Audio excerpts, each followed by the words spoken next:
Hello everyone, this is Prashant Sharma and आज हम discuss करने वाले हैं coordinate geometry. So coordinate geometry start करते हैं। So let us draw this coordinate plane. So एक कोऑर्डिनेट प्लेन में दो एक्सिस होती हैं, एक्स एक्सिस और वाई एक्सिस। ठीक है, दोनों जहाँ इंटरसेक्ट करती हैं उसको बोलते हैं पॉइंट को ओरिजिन। नाउ अगर सपोज मैंने कोई पॉइंट मान लिया है यहाँ पी, ठीक है, जिसके कोऑर्डिनेट एक्स कॉमा वाई है, तो इसका क्या मतलब है?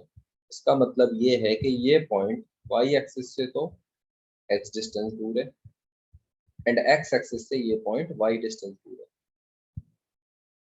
ठीक है, सो यही सब कुछ बातें तुम्हें मिलेंगी लिखी हुई इसमें पीडीएफ में। The distance of a point from y axis is x coordinate. Y axis से जो उसका डिस्टेंस है उसको हम उसका एक्स कोऑर्डिनेट बोलेंगे and distance of a point from x axis is called y coordinate. अब ये जो एक्स कोऑर्डिनेट है इसका एक दूसरा नाम है abscissa and this is known as ordinate. ठीक है, ना कोई भी पॉइंट, अगर सपोज इस पी पॉइंट को हम यहाँ से उठा के यहाँ ले आए, एक्स एक्सिस पे ले आए, तो ये तो जीरो हो गया। जो वाई ऊपर तक जाने में यूज हो रहा था वो तो अब जीरो हो गया, यानी कि इस पॉइंट के जो कोऑर्डिनेट होंगे वो होंगे एक्स कॉमा जीरो।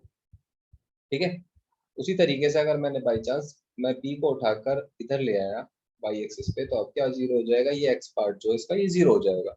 और अगर एक्स जीरो है तो मैं इसको लिखूंगा जीरो कॉमा वाई। ठीक है, लेट दिस बी आर। ठीक है, इट मीन्स हमें क्या समझ में आया कि एक्स एक्सिस पर कोई भी पॉइंट होगा उसका वाई कोऑर्डिनेट जीरो होगा। एक्स एक्सिस पर y coordinate is zero and y axis पर एक्स कोऑर्डिनेट इज जीरो। ठीक है, आई होप इतनी बातें समझ में आ गई होंगी, और अगर इतनी बात समझ में आ गई हैं तो हम आगे चलते हैं। Next topic is distance formula. अगर मान लिया सपोज हमारे पास ये दो पॉइंट है पी और क्यू, इसके coordinate x one y one, इसके एक्स टू वाई टू, तो पी क्यू जो होगा distance, that P Q will be x two minus x one whole square plus y two minus y one whole square. This is P Q. ठीक है, difference of abscissa का whole square plus difference of ordinate का whole square. अब अगर एक point इनमें से origin हो जाए, अगर एक ओरिजिन हो गया तो कोऑर्डिनेट जो डिस्टेंस है ओ से पी तक का, अगर सपोज ये ओ जो है ओरिजिन है और ये पी हो गया एक्स और y, then in that case OP is x minus zero का होल स्क्वायर, मतलब x square plus y square. This is OP then. ठीक है, ना इसके बाद आता है कुछ केसेस। एक्चुअली कोऑर्डिनेट ज्योमेट्री में हम ये सब प्रूव करते थे पहले, बट अभी तो एमसीक्यू आना है, तो चांसेस बहुत कम है कि इस पे बेस्ड कोई क्वेश्चन आए। लेकिन फिर भी तुम्हें पता होना चाहिए कि पैरेललोग्राम को हम कैसे प्रूव करते हैं। तो अगर हमें प्रूव करना है पैरेललोग्राम, तो उस केस में हम अपोजिट साइड्स को इक्वल प्रूव कर देंगे। किसी भी क्वाड्रिलेटरल के अपोजिट साइड अगर इक्वल है तो वो पैरेललोग्राम होगा। ठीक है, अगर उसको रेक्टेंगल प्रूव करना है तो अपोजिट साइड तो इक्वल होंगी होंगी, साथ में उसके डायगोनल इक्वल करेंगे, डायगोनल भी इक्वल होंगे रेक्टेंगल के। ठीक है, पैरेललोग्राम बट नॉट रेक्टेंगल, तो प्रूव कर दो कि अपोजिट साइड तो इक्वल है बट डायगोनल इक्वल नहीं है। ठीक है, तो पैरेललोग्राम होगा अगर अपोजिट साइड इक्वल है, रेक्टेंगल होगा अगर अपोजिट साइड इक्वल है और डायगोनल भी इक्वल है। बट अगर अपोजिट साइड तो इक्वल है बट डायगोनल इक्वल नहीं है, then it is parallelogram not rectangle. ठीक है, अभी जैसे फर्स्ट केस में हमने प्रूव करा अपोजिट साइड आर इक्वल। अब यहाँ चांसेस थे कि डायगोनल इक्वल हो भी सकते हैं और नहीं भी। अगर हो गए इक्वल तो वो रेक्टेंगल है, अगर नहीं हुए तो वो पैरेललोग्राम हो जाएगा। ठीक है, रोम्बस इसी तरीके से, रोम्बस का भी कुछ हिसाब किताब होता है। रोम्बस में फोर साइड्स इक्वल होती है, चारों साइड इक्वल होती है रोम्बस की। अगर किसी क्वाड्रिलेटरल की तुमने चार साइड प्रूव कर दी equal, then that quadrilateral is known as rhombus.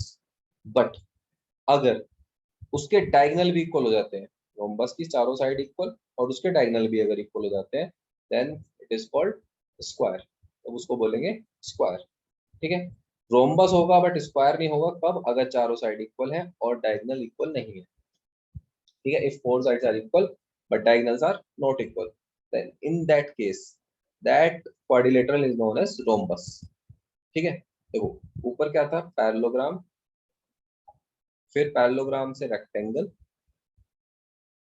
ठीक है, और थर्ड केस था कि पैरेललोग्राम तो हो जाएगा बट नॉट रेक्टेंगल, ठीक है, पैरेललोग्राम बट नॉट रेक्टेंगल। अब यहाँ क्या हुआ है, यहाँ पैरेललोग्राम जो था वो बन गया रोम्बस, रेक्टेंगल जो था बन गया स्क्वायर, ठीक है। और थर्ड केस था कि रोम्बस है बट नॉट स्क्वायर, ठीक। सो अगर, अब फर्स्ट केस कब होगा, ये चीज कब होगी कि पैरेललोग्राम हो जाएगा अगर अपोजिट साइड इक्वल है और इसमें क्या चारों साइड इक्वल, ठीक है। यहाँ अपोजिट साइड इक्वल और डायगोनल भी इक्वल, यहाँ all sides are equal and diagonal भी इक्वल, यहाँ all sides are opposite sides are equal but diagonal are not equal, यहाँ all sides are equal but diagonals are not equal, ठीक है। तो इस तरीके से केस बन रहे हैं। नाउ नेक्स्ट आता है हमारे पास आइसोसेलेस ट्रायंगल। अगर दो साइड इक्वल है तो आइसोसेलेस हो जाएगा, इक्विलेटरल अगर तीनों साइड इक्वल है, राइट ट्रायंगल अगर पाइथागोरस को सेटिस्फाई करते हैं, ठीक है। सो नाउ सेक्शन फॉर्मूला पर आते हैं। What is section formula. अगर मान लिया सपोज हमारे पास ये कोई लाइन है ए, लाइन सेगमेंट, ए के कोऑर्डिनेट x1 y1, बी के कोऑर्डिनेट है x2 y2, ठीक है। तो इनके बीच में सपोज कोई भी पॉइंट है P और इसको डिवाइड करता है m/n में, कितने रेशियो में, m/n में। तो P के जो कोऑर्डिनेट होंगे वो होंगे, अगर मैं इसको x, y मान लेता हूँ, तो जो x कोऑर्डिनेट होगा इसका वो होगा m की मल्टीप्लाई x2 से, m की मल्टीप्लाई x2 से, एंड इस n की मल्टीप्लाई हो जाएगी किससे, वो हो जाएगी x1 से। So m x2 plus n x1 upon m plus n, y क्या होगा, m y2 plus n y1 by m plus n। So this is section formula, and ये तब यूज होता है जब कोई भी पॉइंट P इंटरनली डिवाइड कर रहा है अगर कोऑर्डिनेट्स को इंटरनली, ठीक है। इसके बाद नेक्स्ट आता है मिड पॉइंट फॉर्मूला। अब क्या हो अगर मान लिया यही जो लाइन सेगमेंट थी पी क्यू या ए बी, इसमें जो पी है वो मिड पॉइंट पे है। अब मिड पॉइंट का मतलब क्या हो गया, जो रेशियो पहले m/n था वो अब किस में लेंगे हम, 1/1 ले सकते हैं, ठीक है। अब ऊपर वाले फॉर्मूले में पुट करके देख लो m1 और m2 को 1, तो क्या आ जाएगा तुम्हारे पास, it is x1 plus x2 by 2 y1 plus y2 by 2। ये x1 होता है y1, x2 और y2। So x will be equals to x1 plus x2 by 2 and y will be equals to y1 plus y2 by 2, ठीक है। Now last topic इसमें आता है area of triangle. हालांकि ये सिलेबस से हट चुका है बट देख सकते हो तुम। अगर मान लिया हमारे पास एक ट्रायंगल है और उसके तीन कोऑर्डिनेट हमें पता है, x1 y1, x2 y2, x3 and y3। तो एरिया ऑफ ट्रायंगल एबीसी जो होगा वो होगा 1/2 x1 into y2 minus y3 plus x2 y3 minus y1 and x3 y1 minus y2, ठीक है। तो एक पैटर्न बन रहा है कि बाहर x1 x2 x3 है एंड अंदर क्या हो रहा है, y2 में से y3 माइनस, y3 में से y1 and y1 minus y2, ठीक है। इस ट्रायंगल की तरह बन रहा है पैटर्न। तो दूसरा है trick to remember the formula, to remember the formula this method is best, ठीक है। इसके अलावा और कोई यूज नहीं करेंगे। सो 1/2 इंटू पूरा जो फॉर्मूला होगा ये, ठीक है। This is area of triangle. इसके बाद एक दो बातें और रहती है इसमें, लाइक हमें कोलिनियर प्रूव करना है, ठीक है। कोलिनियर प्रूव करना है अगर तीन पॉइंट्स को ए बी सी को, तो इन दैट केस हमारे पास मेथड है A B plus B C equal हो जाएगा ए सी के, A B plus B C किसके इक्वल हो जाएगा, ए सी के, ठीक है। तो पॉइंट्स कोलिनियर होंगे। अगर ट्रायंगल इन तीनों से मिलके बनने वाला ट्रायंगल अगर उसका एरिया 0 हो जाएगा तब भी ये कोलिनियर होंगे, ठीक है।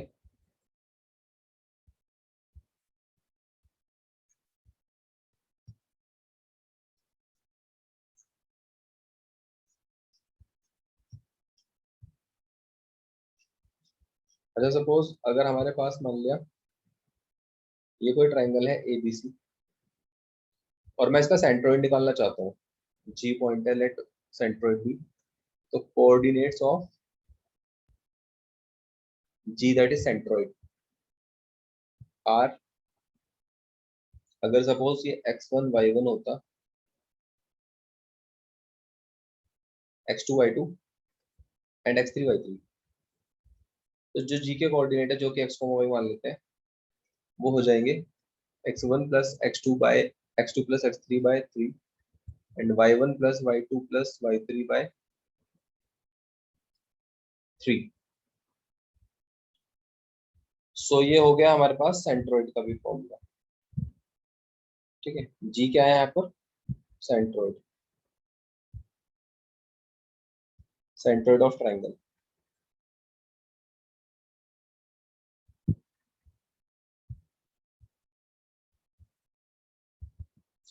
सो कोऑर्डिनेट ज्योमेट्री में यही सब कुछ है।